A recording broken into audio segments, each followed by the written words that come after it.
I've had the Galaxy S7 for around 6 years now, and over the course of my time with this device, it's held out very well.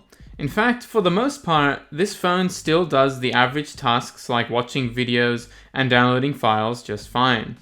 Though the phone's battery life has significantly gotten worse as time went on, needing 3 or more charges per day depending on the usage.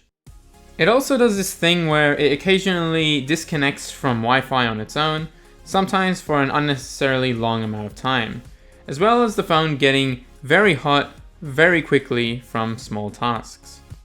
So I thought it's about time for an upgrade, and considering how good this phone has performed and survived over such a long time, it was easy to choose its successor.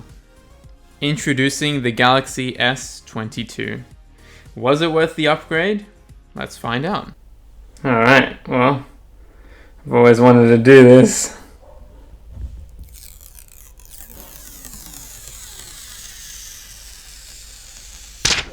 Woo! So, what are the biggest improvements? Well, I might be a bit late to the party, but this phone doesn't have a home button. In fact, the screen covers the length of the phone. Removing the speakers, LED lights, and home button just allowed for so much more space for the screen. Now, when viewing a video normally, you can see that the video covers nearly the same amount of area on the S22 as it did for the S7.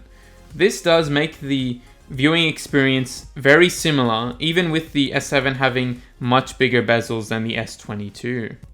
Not gonna lie, I was a bit disappointed considering how much everyone makes a big deal out of the bezels of the newer phones. But it's only when you zoom in, you start to realize what you've been missing out on. Not only has the full screen quickly become one of my favorite ways to watch things, but bezels is also a super fun word to say. Insanely slim bezels are, and the tiny symmetrical bezels. NITO design with small bezels. Now, the other obvious upgrade is probably the camera. Being able to film 8K now on a handheld device is just insane. I've never actually seen myself in 8K, which is crazy. And photos in low light have improved so much since the S7. Alright, moving on to some smaller details. The fingerprint scanner has gotten a lot better. I never liked the S7's one since my thumb was too big for the button and it would stuff up way too many times. But I've always had a bad thumb for finger scanners in general, so the S22 also doesn't always smoothly unlock like it does for other cooler mainstream YouTubers.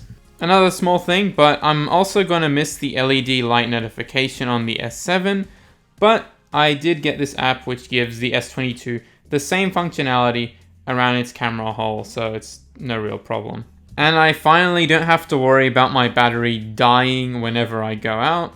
Although the S22's 3700 mAh battery isn't the best, it's still a much bigger improvement over what I had. Finally, I still prefer the design of the S7 over most new phones, including the S22. Especially since it has this nice rainbow reflection thing on the back, though the S22's design has been growing on me a little bit after getting it. And these phones are very similar in dimension, the S22 being a little bit bigger than the S7 overall, which isn't a problem or anything. I actually prefer smaller phones, so its size is just fine, especially when comparing it to some of the other phones on the market, which generally are a lot bigger. So that's it. Other than the obvious camera, screen, and spec upgrades, not much has changed over the past 6 years. It's still the normal phone experience we're all used to, so no game changes here just yet. This is something small I thought I would do. I'm not leaving gaming videos, so normal videos should be back soon. This has been the Hero of Sinnoh. Thanks for watching.